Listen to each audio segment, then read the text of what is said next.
Hello grand master Mallika விஜயகுமாரின் அன்பு வணக்கங்கள்.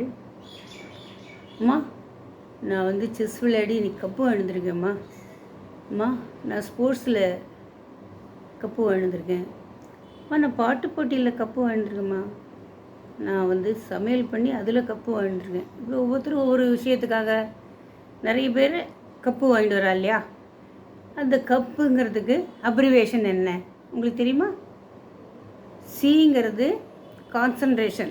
எந்த ஒரு செயலை செஞ்சாலும் அதில் கான்சன்ட்ரேஷனோடு செய்யணும். யூங்கிறது அண்டர்ஸ்டாண்டிங், அதை பற்றி நல்லா தெரிஞ்சுண்டு செய்யணும். பிங்கிறது ப்ராக்டிஸ். ஒன்றும் இல்லை, ஒரு சமையல் போட்டியில் கலந்துனா கூட அந்த சமையல் போட்டியில் நம்ம என்ன செய்ய போகிறோம் அப்படிங்கிறத முதல்ல கான்சன்ட்ரேட் பண்ணணும். அதுக்கப்புறம் அதில் என்னென்ன இருக்குது, எப்படிலாம் அதுக்கு செய்யலாம் அப்படிங்கிறத பற்றி அதை நல்லா அண்டர்ஸ்டாண்ட் பண்ணணும். அதுக்கப்புறம் அது திருப்பி செஞ்சு பழகி, அதாவது ப்ராக்டிஸ் பண்ணணும்.